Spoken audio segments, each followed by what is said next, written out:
We're the Ghost Inside, and you're watching PitCam.tv. Yeah. Hi, I'm Alesana from PitCam, and we're sitting here backstage with the Ghost Inside. What's up? Do you want to introduce yourselves? This is Jim. He plays bass. This is Vigil. He's the lead screamer. Are you guys having fun tonight so far? Yeah. I love Berlin. It's an awesome city. Tonight should be sweet. So your latest album, the newest one, Stand Out. Do you guys have any personal favorite songs or? Probably one of my favorites is the song "The Conflict" because it's kind of different style than a lot of songs we've ever written, and I don't know. We had the singer for Sleeping Giant on it with us, and I don't know. It's got a cool message, and I just think the song came out really, really awesome from when we started it to the finished product. Do you have a favorite song, Jim? Yeah, I really like playing Overlooked now. It was one of the songs that when we first started playing new songs, it was kind of slow to catch on. And now it's like one of the bangers every night where kids are like singing along and having a good time. So it's cool to like see a song go from like kids not really caring to like we just like beat it into their heads, and now it's like one of the best songs we play. Is there a song that you kind of got tired of playing but the crowd always wants to hear? Of the new ones or the old ones? Just from any album. No, I'm not really sick of any songs yet. No, I still like playing our old stuff too. Still, I don't know. That's me. I'm not sick of anything. So what is the best prank that you guys have played on a band or a band that has played on you?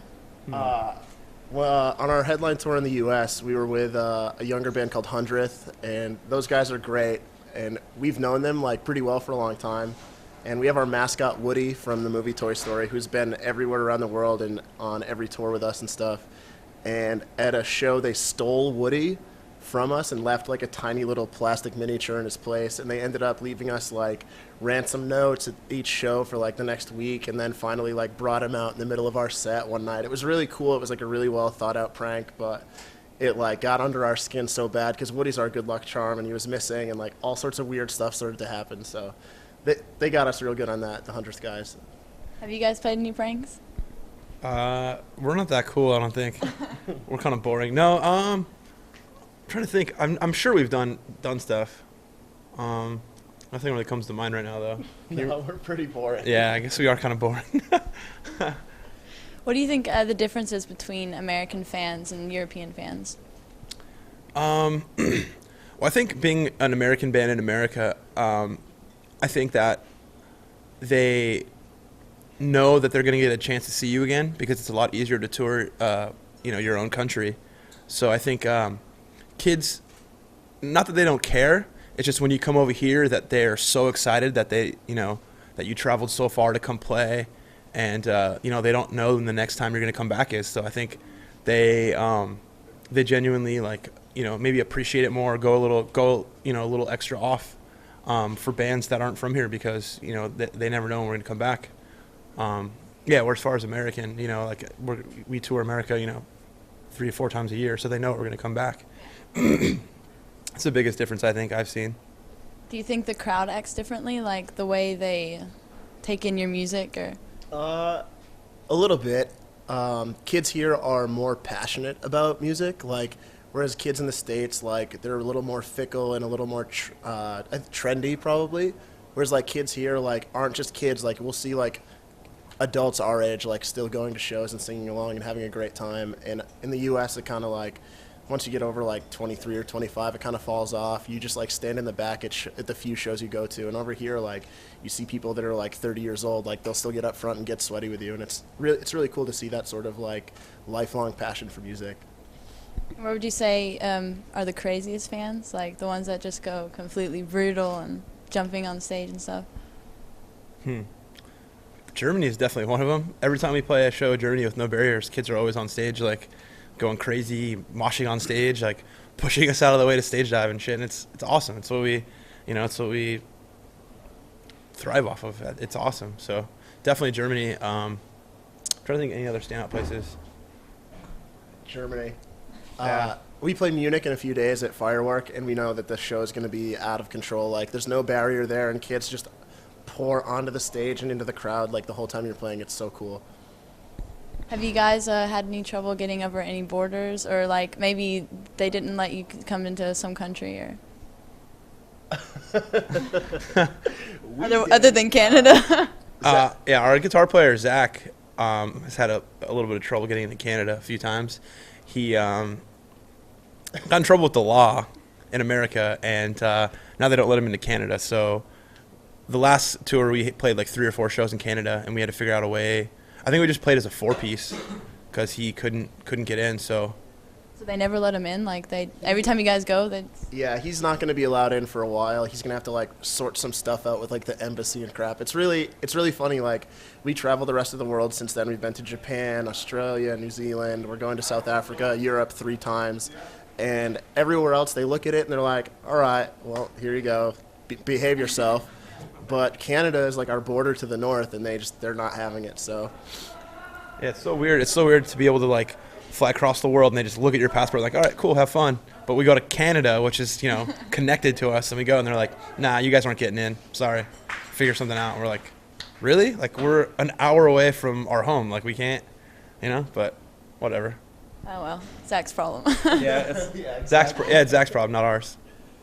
So how do you deal with fans that think you're like a god? I mean, people that just come up to you and they're just like, oh, my God, you're just the best person I've ever met, and I have a picture over my bed of you, and I'm going to answer this for him, because if he answers this, I feel like it's going to look like him being silly, but our band, like, a big part of our band's success is the image of Vigil and, like, the lyrics, because I think that's what kids really connect with that, like, makes us separate from a lot of other bands.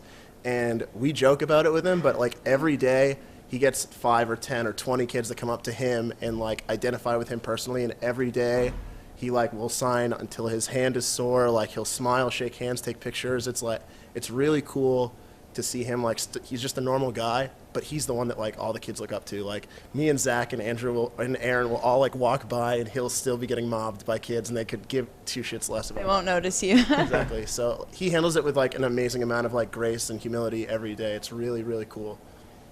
I just think it's just, this is like all I ever wanted to do, So to be able, in the position to be able to talk to so many people and, write songs that actually mean something, I think it clicks with a lot of people. And when they come to me and talk to me about stuff and, they try to put me on a pedestal, but I just explain to them that I'm just, I was you, a couple of years ago, like if I didn't pick up a microphone, I would still be in your position, like, I don't know, like I don't feel like I'm any different than anybody else, like I'm just a guy who got very lucky in life and is able to do the things that, Like I said, grace and humility, like, on the spot. like it's just things that we've all wanted to do. I know Jim's been in other bands and when when he came in the Ghost Inside, he's just been, we've all just been like really excited and really lucky to be able to do this, and like, whose dream isn't to travel the world, and we do it for free, and we get to meet people and friends and fans, and I don't know, it's mind blowing. So I don't think I'll ever get sick of it. Like I'll always want to do this kind of stuff. Have you ever had a fan go a bit too far, where you're just like, whoa, what is this kid? No, not too far. I mean, I've seen some pretty wild stuff. You just have to kind of accept it as being, like, flattering. Like, kids will send us, like, pictures they drew in art class of, like, some photo they found on Tumblr or something, and they, like, do the sketch of it. Or we had a guy paint the album artwork for Fury in the Fallen once and bring it and have us all sign it. And it's like, that stuff is super flattering. Like, here's a painting that someone spent, probably 25 hours painting, and we're going to scribble our names on it in silver Sharpie or something. And that stuff is really cool, but it's so flattering. Have you ever seen your face on someone's as a tattoo? No, but someone does have my name tattooed on them. Where you signed it and they just tattooed over? No, he got, I think he got an anchor with a banner and it just says my name.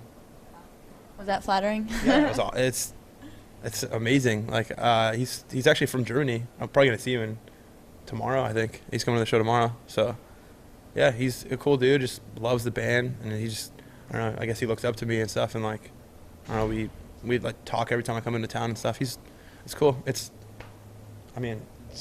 flattering. It's like, there's no other way to put it. It's like, it's so crazy because, like, before we were in a band, we looked up to bands. We were doing crazy stuff like that. Like, I remember seeing Dashboard Confessional when I was, like, 18 or 19, and he threw his water bottle off the stage, and I had it, and I, like, had it in my closet for, like, 2 or 3 years. And I'm sure Chris Carrabba thought that was retarded, but, like, it's People do that now with your water. To be on the other side of that now, like to be able to give some kid a pick or a set list at the end of a show and know that they're going to go home and like put that on their wall or like make a necklace out of it or whatever stupid thing, like it's really cool as long as you like remember that you were once that kid and how cool it was like when you got that one little, you know, glimpse of attention from your favorite band or whatever. And I don't even think that it's past for us. I mean, Saves the Day is like both of our favorite bands, and we got a chance to play with them at the Grows Rock Festival this year. And everyone on the tour is making fun of me because I'm front row singing every word, like fanboying out, and then they're all like on stage like pointing and laughing. And then, you know, after the show, we went up to the singer Chris and we're just talking to him, and he's a cool guy, just like the same way. And he asked him for a set list, and I got a set list from the drummer and stuff. It's like, I mean, we still do that kind of stuff too. You know, we still have our favorite bands that we, you know, freak out about, and like to be able to tour with like our favorite bands growing up. Like I remember, for me, a huge shock was like when we got an offer to tour with Poison the Well, a couple years, like 2 years ago. Like I was like, Poison the Well was one of my favorite bands, still is, you know. And like first show, I showed up and I was like, what do I do? Like if I was at a Poison the Well show, I'd be losing it right now. But we just played with them. I can't like go in the crowd and go crazy. Like what am I gonna do? Like I don't know, but it's just weird being able to be friends and meet and play with your favorite bands. It's crazy. Like I know for me, meeting the singer for Saves the Day, you know, isn't a big deal to some people, but to me that's like a big deal. And like I know Jim was real stoked on it, and like we got pictures with him and shit. So it's like we're still those people too, you know. Yeah. So we that's why I think we have, you know, appreciation for when kids see that in us. So because we're the same way, we never grew out of it, you know. Speaking of youth, your high school years, has anyone from high school like that maybe never talked to you at all of a sudden wrote you and was like, oh, I saw your band, it's pretty cool, and so how you doing? And you're just like, what the fuck, you didn't even talk to me, like. Yeah, I've had some people hit me up on Facebook, some real weird people that I haven't like talked to in years or even really ever, come up and be like, or, you know, send me a message and be like, yeah, like, you know, congrats on being able to tour and stuff, like I hear the band's doing well, and I'm just like, thanks, I appreciate it, you know. I mean, I think in high school you have a lot different mentality than, you know, I think you grow up a little bit and mature, and you realize that like not talking to people because, you know, certain cliques and friends and all that bullshit, you kind of grow out of that. But in high school it's real like, you know, it's real like that. So I don't blame anybody, but no one's ever like hit me up for a favor, like to be like, you know, do anything. They're just like, oh, congrats, you know. So it's cool. I don't know if Jim. No, I haven't had any like weird people, but I have like friends that like, because I've been out of high school for 10 years. I have friends now that like they have kids and like real jobs and stuff, and they're like, man, I would love to trade places with you. Like I'd love to be traveling the world and all that stuff. But at the same time, like I'd love to trade places with them. Like I'd love to be done with school and be married and have kids and all that stuff. It's like, it's definitely a balance and a trade-off. And a lot of my high school friends, like they live vicariously through me. Like we kind of have like an email thing where I like send them pictures from all the cool places we go. And then like they send me pictures of like their kid just turned 2 years old or whatever. Like they bought a new house. So it's cool. It's a cool exchange with like my older friends that like have an appreciation for a life outside of the band. Have you had any like people that mysteriously came up and said they're your family, or? I've had people not say that are my family, but like that were like my dad's friends that knew me when I was like a baby, like come to me and like not come up to me, but like send me messages, you know, on Facebook and be like, hey, like I knew you when you couldn't talk, when you know, still had diapers on, you know. It's cool to see that you're in a band now, but I don't think I've ever met anybody that's like, oh, hey, I'm your cousin that you never knew about, you know. I never had that time. No. It's not Jerry Springer. So where was the best catering so far, and where was the worst? I mean, you don't have to say where it was, but like what was maybe the catering tonight was hands down the best catering we've had on this tour. Absolutely. Maybe, yeah, round of applause. Absolutely. It might be the best catering I've ever had in Europe. A lot of nights we end up getting like, because a lot of the guys on the tour are vegan, so you get like one big vegan like buffet treat, and it's like rice and vegan goulash, and I'm not vegan, so like vegan food doesn't always agree with my stomach. So it's nice to come here and like there's like 2 big meat dishes, and then there's vegan stuff, and it's unreal tonight. So good. Tonight was definitely the best, like hands down. And where was the worst? I'm not gonna say where, or but what was it? that vegan. I mean, it's just when you don't have an options, all you have is one big bowl of like slop and rice, you're like, all right, this again for the 5th day in a row, eating the same stuff. You guys can go out and look for something like. Yeah, sometimes when you're like, I have to eat something else. Like I can't. It sounds very American to me, but I'm like, God, I need to eat McDonald's right now because I can't eat this shit anymore. But, it's just they just make food for us, so it's kind of a spit in their face to not at least eat some of it. Like I'll eat a little bit of it and then be like, all right, well, I'm not really into this. I'm gonna go eat something else now. So. Okay, so that was the end of our interview. Oh, cool. Yeah, that was it. Awesome.